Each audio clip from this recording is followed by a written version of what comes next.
After some time, Arthur goes shopping with his family, and his mother worries about him. Ellie takes Arthur to a shop. Tabitha says that it is her favorite store. Arthur asks Aunt Tabitha if there are any stores around here that sell training materials. She replies that there's a pretty famous one around the corner if he wants to head there first. Arthur says that he will catch up with them later and leaves. He goes to the location and sees an old building there. Arthur wonders if this is the store his Aunt Tabitha was talking about. He's disappointed to see that. Suddenly, someone asks for some change. Arthur turns around and is surprised to see an old man with glasses there. Arthur wonders how he did not sense him. The old man tells Arthur that it looks like he saw a ghost, and he says that he is an old man asking for some change. Arthur gives him a coin from his pocket. The old man grabs the coin and thanks Arthur. Arthur is shocked to see that he accidentally gave him a silver coin. Arthur looks for some change and tells the old man that he made a mistake, but the old man disappears. Arthur thinks that coin was worth 100 of these. He sadly walks towards the store. Arthur senses some magic on the door's handle and wonders if this store tests its customers. Arthur opens the door and starts coughing from the dust inside. The old man at the counter asks what he can help him with. Arthur is surprised to see that he is the same old man as before. Arthur yells at him to give his money back and says that he told him that he was homeless. The old man tells Arthur that he assumes that he is homeless based on his appearance. He tells Arthur to take one item of his choice for free, and they will call it even. Arthur looks around and asks if there's anything in here worth even a silver coin. He tells Arthur of course there's. He just needs the right eye. Arthur starts looking around and asks how old is this shop. There's plenty of dust everywhere. The old man tells him that manual labor is bad for old people like him, and he happens to think this shop is in fine condition. Arthur sees a black cat on the shelf. It runs away. He thinks that he's going to lose his mind if he stays here any longer. After looking for a while, Arthur is disappointed that he didn't find anything worth taking. Sylvie jumps on Arthur and says that he left her behind. Arthur starts smiling. He tells the old man that he didn't find anything. Old man is surprised to see Sylvie. Arthur asks if he is listening to him, and he clears his throat and says yes. Arthur tells him that he can't find anything he wants, so if he can just give him his coin back, he will be on my way. The man sits and tells Arthur that he doesn't have an eye for anything. He throws something at Arthur, and Arthur catches it. It looks like a core. Arthur asks what it is. The old man tells him that he will need it, and he pushes Arthur outside and closes the door. Arthur encounters the black cat again, and after some time, he returns to his family. His mother asks if he found what he was in long for. Arthur says he did. Aunt Tabitha tells him that she would be surprised if he couldn't find anything from their variety of elixirs and medicines because they're quite famous. They start walking towards the store, and Tabitha tells them that it's always overcrowded with students trying to get new training materials. Arthur asks if she's talking about that old place. They turn around, and Arthur and Sylvie are shocked to see a new building there. Lucas is walking inside a cave with a student wearing a brown robe. There's a door inside the cave. Lucas follows him inside the room, takes a look around, and kicks Charles on the ground. Lucas asks what the hell is this supposed to be. There's a masked person sitting on the chair while a lot of followers are standing in front of him. Everyone is looking at Lucas, and the masked person welcomes Lucas. Charles gets up and tells him that he brought Lucas just as asked. The one wearing a mask tells Lucas that he's so glad he could join their crusade. Lucas smirks and asks who said he was joining them, and when Charles said he had something to show him, he was expecting something a little more impressive. Lucas asks who he is and says maybe he's a professor. One of the followers gets angry and tells Lucas that he should be grateful that they are letting him join them. Lucas is annoyed to hear that. The masked man snaps his fingers and burns his follower. He says that was a very courteous thing to say to their new member. The follower starts screaming and asks for forgiveness. Lucas thinks that he would have done the same, but he can't sense his mana level at all. Lucas tells him that he needs more information about their little cult. Lucas asks what they are trying to accomplish and why they need him. He asks if they are the same group going around drugging students. The masked man says that he would like to think that they are doing more than just drugging students. He has big plans bigger than this academy, but for the moment, certain circumstances prevent him from acting. He needs some capable mages to execute his plans while he waits, and he happens to be one of them. He tells Lucas that everyone in this group is a dissatisfied human noble who once took pride that Xyrus was built for only the purest of lineages. He asks Lucas if it doesn't upset him. Lucas asks why should he waste his time and energy on bugs he could squish at any time. These peasants at the academy are no better than the low-class adventurers flailing around with their weapons. Lucas turns around and says that he has no reason to lower himself to their level just to be put on a leash and take commands from him. The masked man says that he is rather a prideful mage who finds lower-class people weak, but his friend Arthur proves that wrong. Lucas freezes and asks what he said.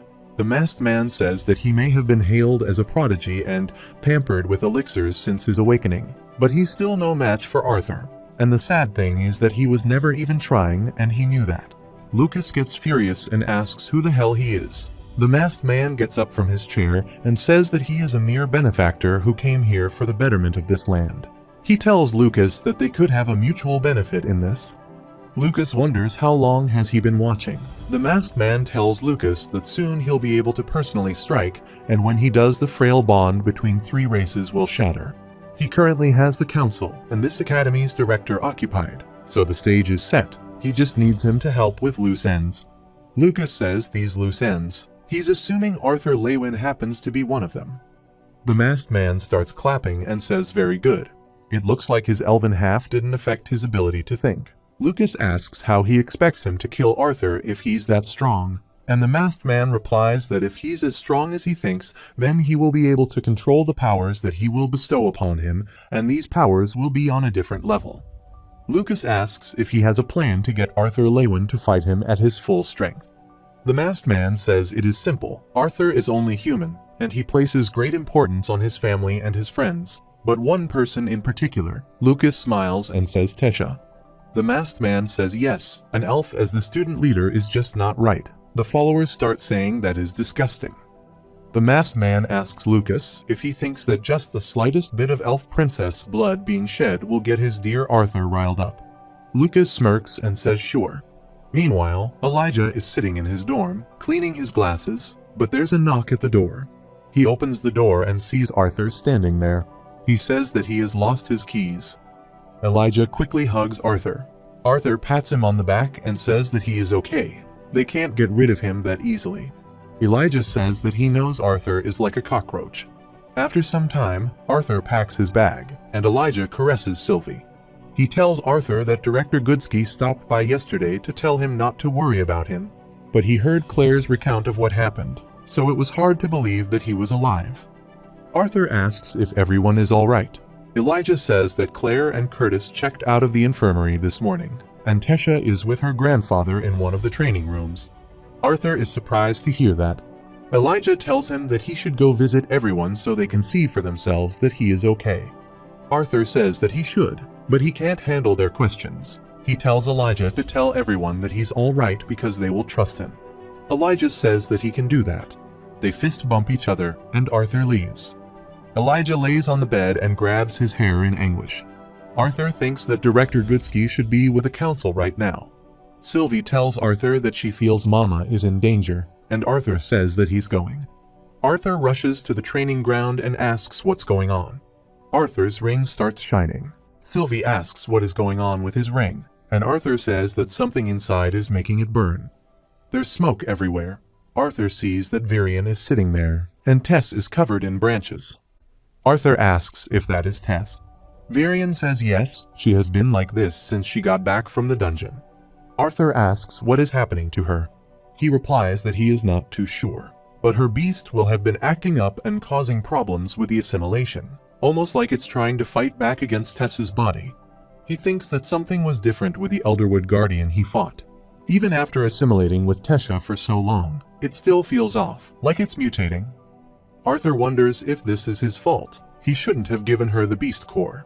Suddenly, the branches start attacking Arthur. There's a cut on Arthur's chest. He thinks that could have killed him.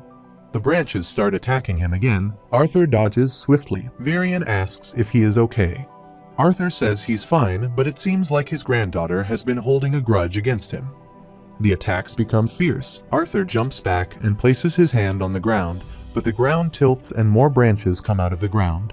Arthur starts cutting them down. Suddenly, the core comes out of Arthur's ring and it flies straight to Tess. There's a blast and branches start flying everywhere. Arthur sees that Tess is naked and some branches are holding her up. The core starts going into her body.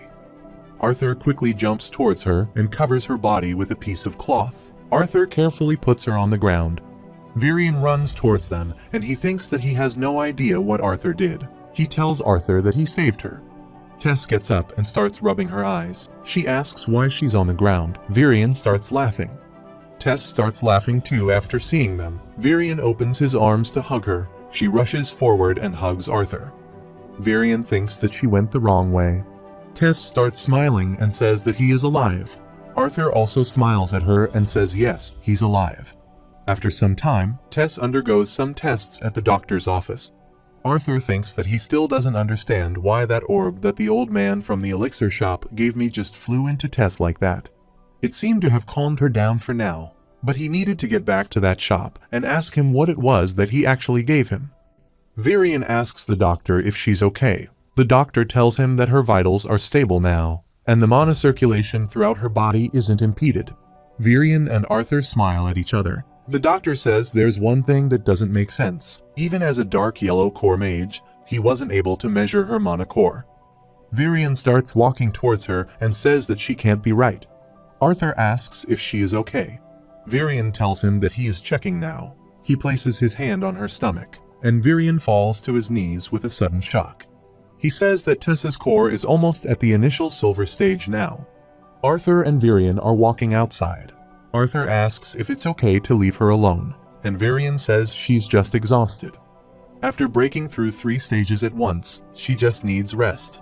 When she wakes up, he will take her back to the castle right away. Arthur asks Virion if he can tell him more about the lances. Virion says that Cynthia told him what happened.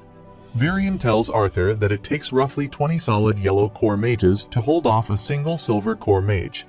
Virion says that he is a mid-silver core mage, and it would take maybe 10 of him to keep one mid-white core mage at bay, and for Cynthia as a high silver mage, it'd take maybe 6 or 7 of her.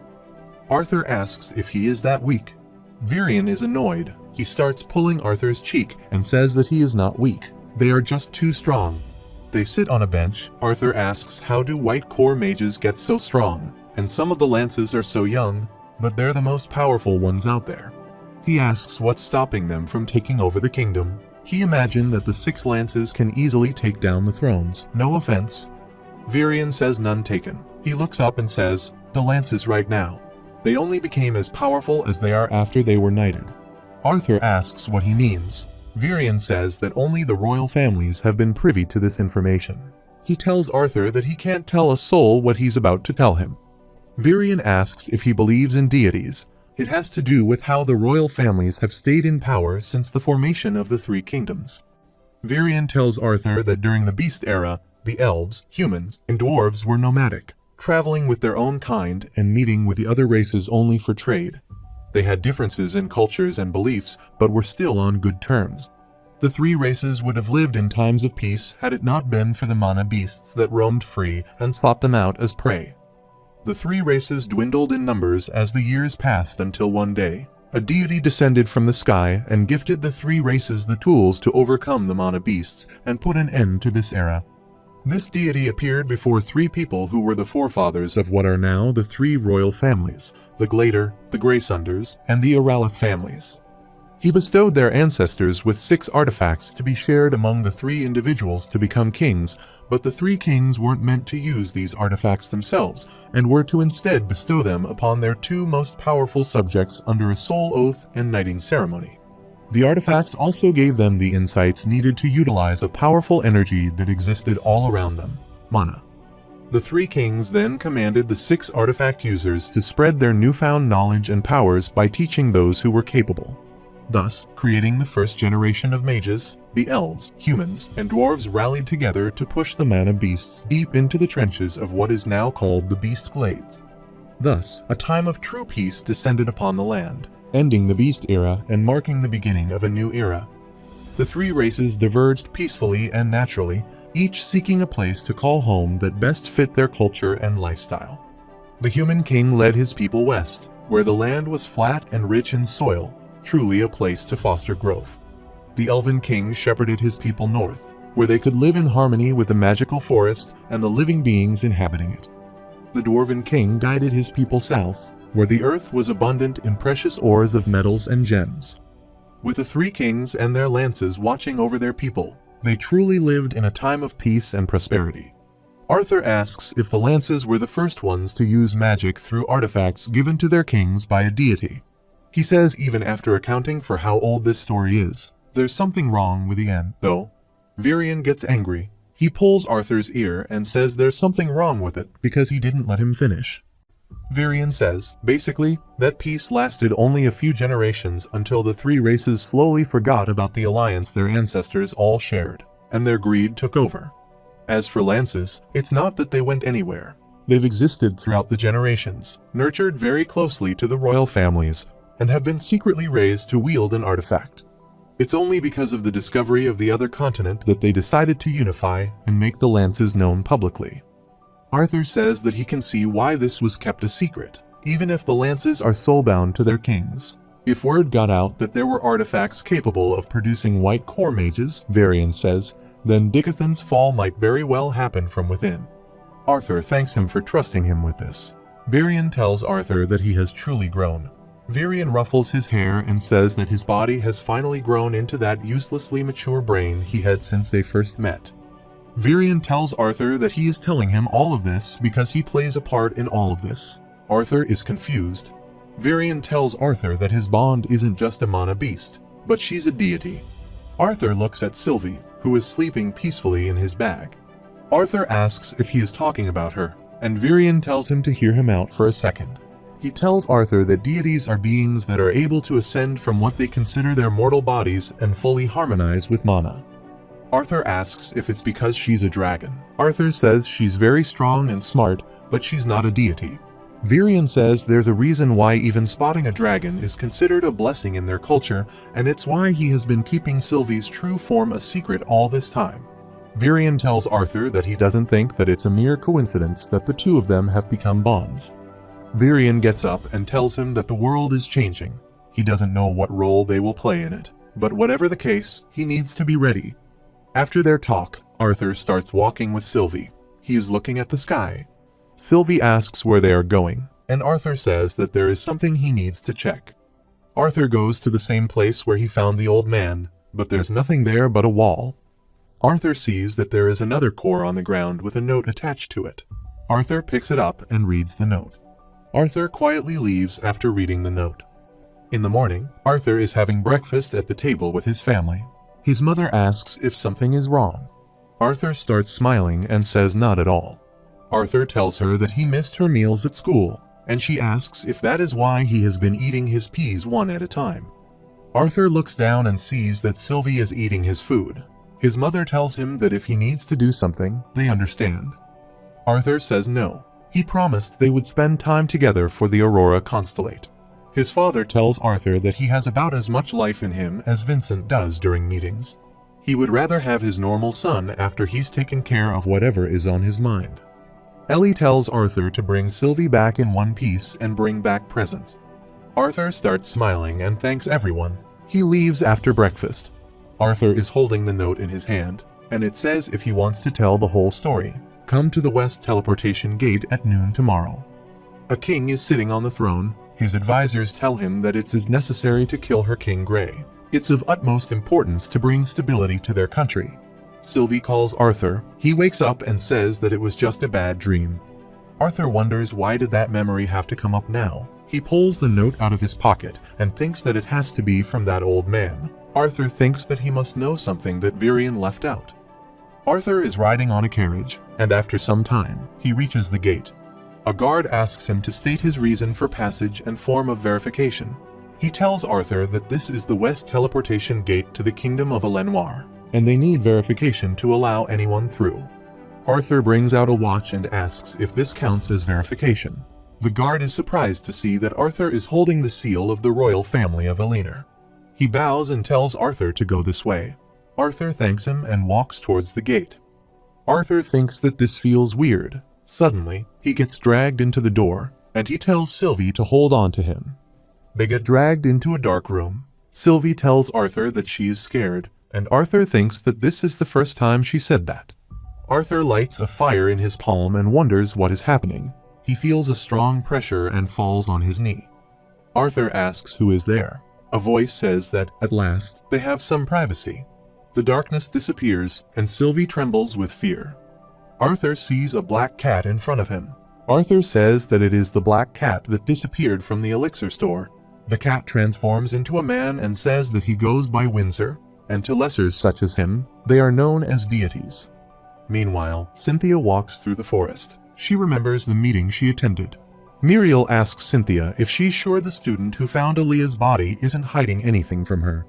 Alduin says the next course of action is already settled.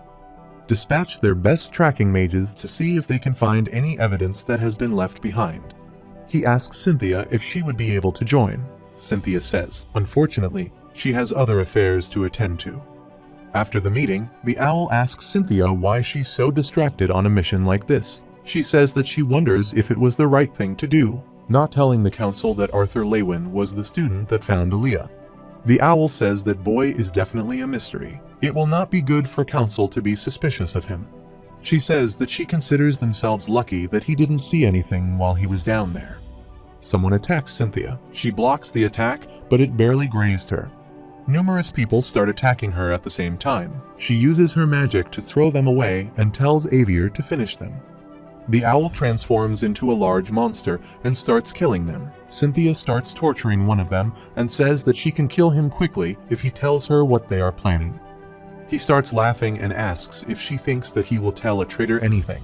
He tells Cynthia that they're slowly regaining their former strength. She assumed this continent had decades, but they have spies in every corner of this continent. From the forest to the coast, the people of Dicathan have mere years left before the war begins.